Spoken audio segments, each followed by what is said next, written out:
Hello and welcome. And today I'm really excited because we're going to get to talk about all things about the training ball from Proline balls.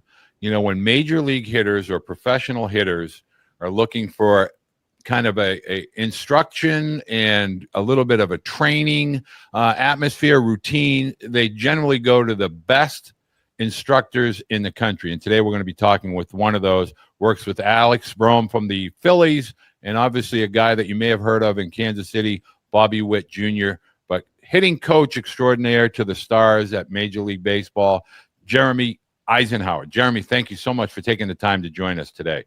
Yes, sir. Thanks for having me. I want to talk about when you're teaching hitters to train against velocity and obviously movement at that major league level, and we're using equipment. Usually, we're using whether it's a hack attack or we're using a jugs machine, etc. When you're training at velocity, we have to beware of injuries and obviously broken bats. And that's where Proline comes into play. So if you can talk a little bit about how you came to begin to use Proline and how you utilize it with regard to your teachings. Yeah, so when we first started this whole thing, it was when we were trying to get guys to hit the right fastball. And it worked. But, we tried to use a baseball and didn't make sense because you got guys that are jamming themselves up. Because, when you're trying to learn how to hit up and in fastballs, you're going to get jammed some.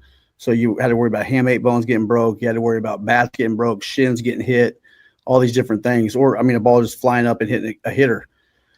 So we started going and trying to find a foam type of ball. And so we went through a lot. I don't want to call people out, but I used pretty much every ball in the market. And the one thing I found about Proline was it played the most efficient. It played the most true. And my big league hitters thought that it looked more like a big league pitch than any other ball in the market. So that's what we went with. And I had no rhyme or reason of why, or no skin in the game, I guess you could say, on why we picked it. It was more, this is what's best. This is what we're doing because we train hitters. We're not here to even sell balls And so we started using it, and it made Alec Bohm go from a -15 on his value for the ride fastball in the big leagues for his value for the 4-seam fastball to +12 in 1 year. So, it was a 27 run differential on just how to get to the ball. So then the next year it's like, okay, now you see Bobby and Alec both struggling a little bit with the sinker. So we go, okay, let's see what it does with the sinker. And so we start throwing it in the big hack. So we use the junior hack for the ride, and then we use the big hack for the sinker. And we got that baby up to 99, 97 miles an hour with hard run into their feet. And we had to figure out how to get inside of it and hit it the other way, but get it out front. So if you can pull it, you pull it. But it played so true that their numbers went crazy, and it started making the gameplay slower. Is the big thing we realized. So I think what we went into it thinking, it just evolved into this whole process of it helped everything. So then it came to where other hitters started coming and what is it that you guys are doing? It's like, we're telling the truth, right? Like, what do you struggle with? This ball will let you fix what you're struggling with. So I think it's important for parents to understand when Jeremy is talking, obviously major league hitters, college hitters, advanced hitters at advanced levels want to be able to simulate what it is that they are seeing day in and day out, whether it's at the college level, professional, and obviously the major league level. So if I go over here and I grab one of the Proline balls, obviously there's a little give to it, but it's got the seams, and if we grab the baseball, and I want you to discuss this point, this right here, Major League, this is a college Division I baseball. This is the Proline training ball. When you start to have this coming up and in, and you're simulating 95 plus, you're going to hurt wrists or hands or thumbs, ham 8 bones, etc. Also, if you're fouling this off as opposed to this, which has a little bit of give to it. The ball you have right there, yeah, the ball you have right there is actually a weighted ball. Right, correct. Yep. So the one we use in the machine is actually a little different ball that Proline has, and it's the white dimpled ball. That you have any of those? Yeah, we have those. Yep. Yeah, and that one it'll run out of machines. That one's more for like the catching stuff, and if you wanted to hit more of a heavy ball, it still wouldn't hurt you, but it'd make you get through the ball a little bit better. So, because I think that's kind of the thing where people would argue with the foam ball, right? They're like, well, how do I get it? I feel like I'm hitting through the ball. Well, you can grab that one and you can make it feel like you can hit through it. The foam is really for like the tough pitch. It's like the pitcher getting you out. Does that make sense? Yeah. So that ball can be more for like hitting through the ball for your swing and finishing a swing, things like that. But the big thing that we found though is that you have to stay inside of it. You have to do everything has to be correct on the mechanic in order to even hit the pitch. Does that make sense? So we wanted to emulate the best pitchers we could find. So we want to see a Jake DeGrom ride fastball. We want to see, a Gratterall like sinker. We want to see all these guys as like best pitch, and the only way we could do it was with the ball. Because literally a baseball wouldn't even play with the way we wanted it to play off the machine because it was shooting everywhere. You know what I mean? So the big thing that we wanted to see a ball that actually, when we wanted the ball, we wanted to manipulate the ball with the numbers of the machine, and not by the ball itself not being able to carry right. Does that make sense? So like if I put, let's say 7-7 on the two top and then a 10 on the bottom, that's going to be a true ride fastball. If I mess with a little bit on top where I go like 5, 7, and then 6, now it's going to have a sinker. You know what I mean? So, and whatever the dials told me it was throwing, it would actually throw. That's one of the most important things I feel like for hitters, because like they don't want to use a different ball because it's like this thing ain't playing true. And that's one of the biggest things you'll hear about all of these different pitches, like for all these different foam balls that people use. If you could kind of speak to the coaches or the instructors that are across the country and talk about the consistency and why that's a necessity when you're doing lessons. In other words, if you're working on that up and in fastball, you need that ball to perform repeatedly in that same location, day after day until the hitters are comfortable in there. Just talk about the value as a coach or an instructor as to the pro line ball as far as the consistency out of the machines day in and day out. Yeah, no doubt. Because I think what happens though is like, let's say we have different parts of the zone, right? So we have up and in. We have like, let's say we go to 4 corners. You have up and in, down and in, up and away, down and away. If I throw a ride fastball, maybe middle away or even middle in, but it's middle of the zone down, and the guy hits it, I could be fooled thinking this guy can hit, right? I think, okay, he can handle this pitch. So then the location of the pitch is what really matters. So it could not necessarily have to be like Adolis Garcia, right? So we first got Adolis because he couldn't handle the top of the zone. Had nothing to do with fastball or breaking ball. That didn't bother him. It was just a certain location of the zone. So I needed a ball that could literally throw it into that quadrant every single time. And it's huge, right? Because otherwise he start coming in and I start throwing ride fastballs or even breaking balls, and it's like, okay, he's getting to it. But really, if you look at it, it's in the middle of the zone. That makes sense. So I needed a ball that could actually throw to the dime of where I wanted it to throw. And can you talk about the durability of the ball? In other words, when you're talking at the major league, professional, and college level, there's a lot of repetitions. The balls are getting a lot of use, and that's really where Pro Line kind of separates themselves from the others. No doubt. Like the durability is insane. Actually, I couldn't tell you how many pitches it throws, but I'll tell you this. My machine's going 6 days a week from about 9 a.m. until about 10 p.m. And we're just because it's kid after kid or player after player, adult after adult. We have every age. It's baseball.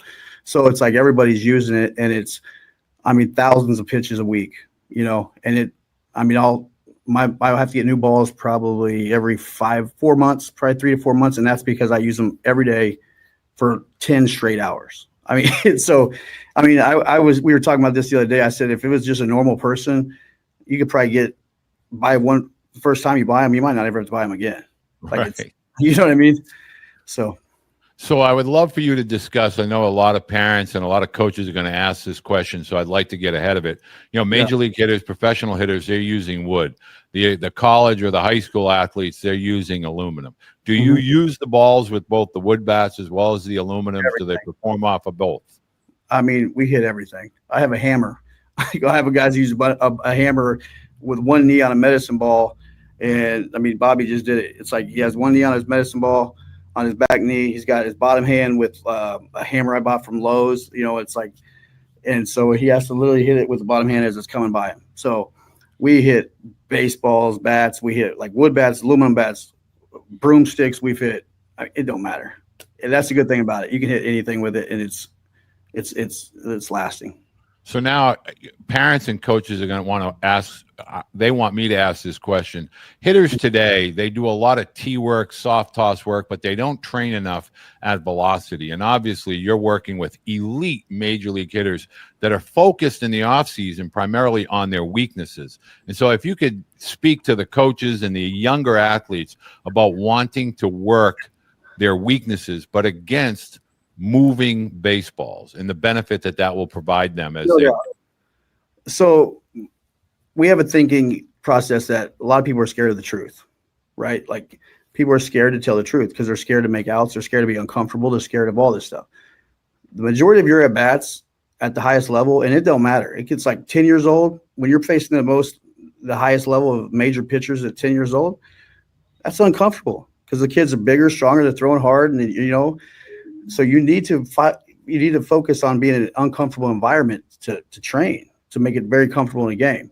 So what we do is we try to tell the truth on stuff like, what is a pitcher actually doing? Who gets you out? Is it you or is it the pitcher? Like a guy gets in there and all of a sudden his swing is the best swing in the world because of flips and the tee, which is good, right?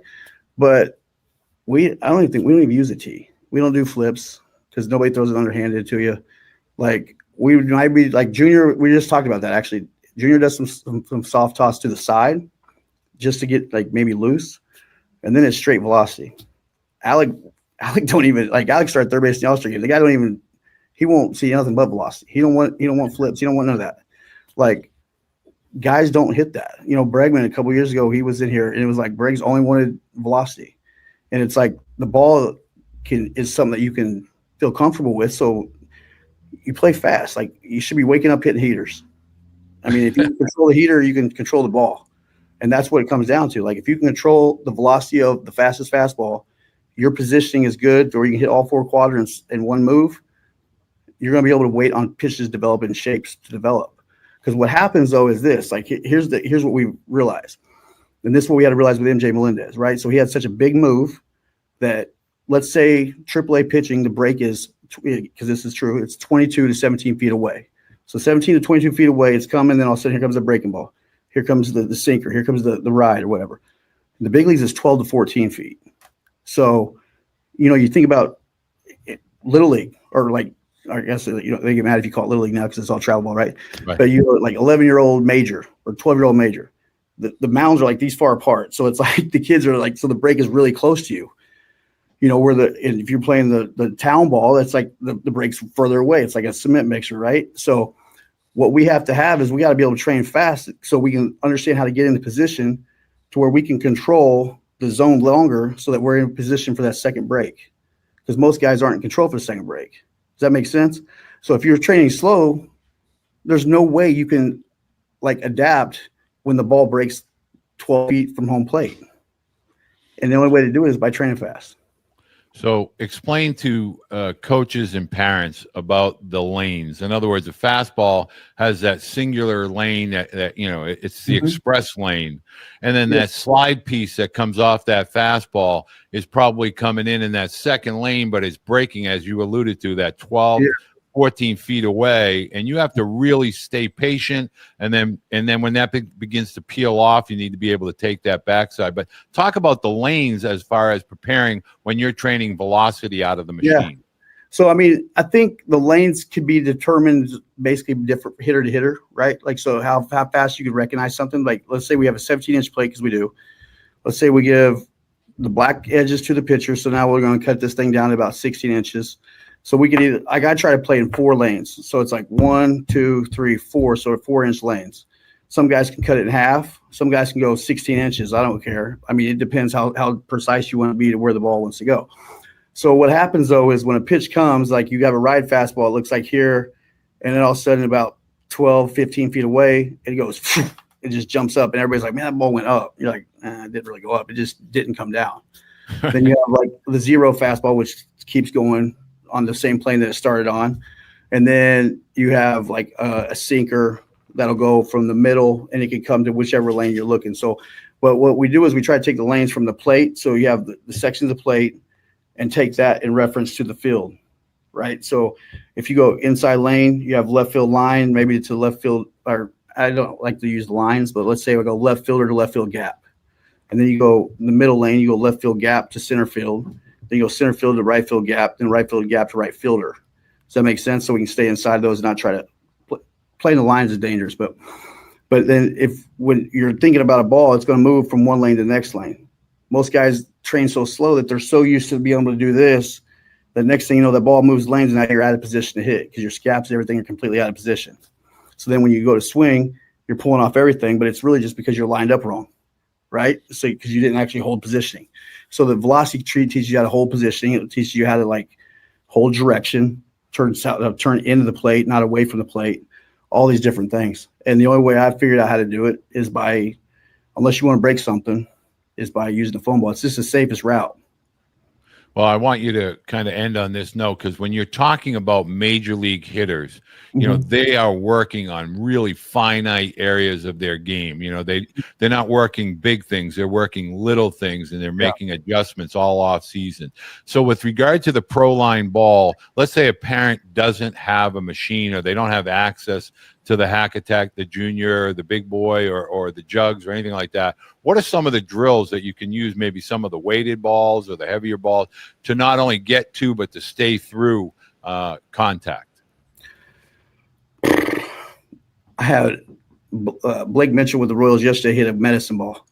So I mean, don't get me wrong. The medicine ball we used for the back knee to go down to. So we want to feel like we're getting pulled down to the medicine ball. So the lower half can get under it and the top half can go through it. And that's how we try to get the ball in the air. We don't like the barrel angle to tip. You know what I mean? So it depends on the age, but like the weighted balls are good because you could just have a kid have to hit through it. That being said, it's like, how long can you keep your barrel on the ball? Like if you think about hitting as it's a one lane highway between an arm and hitting in the hitting zone, right? So you have the arm, you have all the way to home plate. How long can your barrel stay in that zone and not have it come out, right? So impact is where the barrel needs to go through. Like if a train hits you, the reason it kills you is because it goes through you and it never slows down. So when you have two moving objects, one's going to slow down. Like a car will slow down and it'll peel off. A train don't. So I need my barrel to feel like it's increasing velocity or continuing to hold velocity through. So it could be a volleyball you hit. It could be a basketball you hit. Like when I was a kid, we used to hit like you remember that when you had like the basketballs and the volleyballs that had we had deflated volleyballs and we had deflated basketballs. Yeah, and it was like you figured out how to like I always tell our guys, like if you hit a tree, right, when you hit the barrel, when the barrel hits it, does the barrel want to come back and hit you in the head, or does it break your wrist because you're hitting through it so hard? That's what it should feel like. So you just made a point that I wasn't going to go here, but because you just talked about it, I really want to have parents hear a major league hitting instructor talk about this. We see so much misinformation that gets spread on various social media platforms. And you just talked about, and I don't want to go any deeper than this, the barrel going backwards as opposed to the barrel getting directional to the baseball. Can you talk about why that's important and why should parents avoid this guy as opposed to that guy? Yeah. I mean, look, the barrel needs to turn from the hands to get straight to the ball in the shortest, quickest path. And everybody sees Aaron Judge is, in my opinion, probably the best power hitter I've ever seen in my entire life. Like you want to talk about just natural. He's a dude. I love the guy. And I love his process. I love what he does. And I love how he hits. I love his swing. I don't feel like I could teach his swing to about 99.9% of the world. And it's my theory behind it is this. So I was looking at about 1,000 different videos. I mean, when I say 1,000, I'm not joking. 1,000 different videos of Aaron Judge compared to Juan Soto, compared to all these guys. And when I look at my video, I have Aaron Judge and Juan Soto back to back in the lineup. So it was really easy. Aaron Judge's armpit, his front arm, was 1.5 feet above the umpire's eyes almost every single day. 1.5 feet. So, I mean, when he drops his bottom hand, he's still on top of the zone. When Juan Soto was loaded, his armpit was right at the eyes of the umpire. So his barrel had to turn over to the top of his hands, where Aaron Judge could turn to the bottom of his hands. It was that easy. So Aaron Judge is coming this way is still direct, whereas we want to see how we can get direct straight to the ball. Boom. So I want my top hand to feel like my forearm and my knob and my barrel are all connected. I don't want that. I don't want drag. Drag comes from your rotation of your core, of your, your midsection, your spine, turning your pelvis inside your femurs. Does that make sense? And if people would look how the biomechanic actually sets up, they would quit firing the back leg. They would like turn the pelvis on top of the femur and just take the leg down. And that is how 99.9% of major league hitters have and will always hit. There are exceptions. There are the gifted few that they're blessed with all kinds of different, ability levels. Aaron Judge being a 6'7" behemoth. But for the most part, you got to take that barrel. You cannot delay, by going backwards when a baseball is coming at you at 90+ miles an hour. We just answered the question earlier when we said how far the ball gets down the lane before it breaks. Right. Like, unless you have the most elite bat speed in the world, Aaron Judge, like, you can't take a longer path, because that means with the ball, you can't start swinging until it's out of second break. You start swinging before it even breaks. I mean, come on, you know what I mean? And so that's what the majority of people have to do. So, like, you got to have, like, my opinion, a swing should be long. Now, let me go on that. The barrel should touch the ball. It should be a short to the ball, and it should be as long through the ball as you possibly can. So the swing will actually be long, but the barrel touches it, and then the rotation comes from behind it. So, and it's worked. Like, I mean, everybody can say, I don't do social media really, because I don't really feel like arguing with everybody about it, but I think our proof, it works. I mean, our guys all you got to do is look at guys like Alex and Bobby, and you start to think about how they perform on the biggest stage. And for as long as, and I'm older than dirt, and it's always been short to long through with authority. And one of the benefits of having a guy like Jeremy join us today is the understanding that training with and against velocity is always going to help you perform, because you're getting comfortable with being uncomfortable. If you're uncomfortable in your training environment, the game is going to seem comfortable. And that's where ProLine comes into play. Being able to simulate repetition after repetition exactly what you're going to see in a game by an opposing pitcher. So we added another thing really this week, or not this week, this off season that I didn't use before. It's a video delay app, right? So I'll put it on my iPad. I'll put it right there in the cage. So when they take a swing, they can see where their miss is, right? And they can see what's good and what's bad. And that's what I think hitters got to do. They got to be honest with what they're actually doing and what they're actually missing, instead of saying, well, that ball was up. Well, really, was it? Or was that top of the zone? Like, I just want to swing up there. Well, what if the guy can throw it up there 4 times or 3 times in a row? Like, you can foul one off and then now you punch. Like, that's just, I won't swing at that. That's, how is that even a thing? Like, you can't swing. It's a strike. You better be able to hit it, because somebody's going to be able to throw it there every single time. And, I think, I think our way works. I guess that's what I say. It's like, I mean, the Final Four of the Home Run Derby, we had 2 of them. So, I mean, people say we can't hit homers the way we hit them. I'm like, then you're wrong.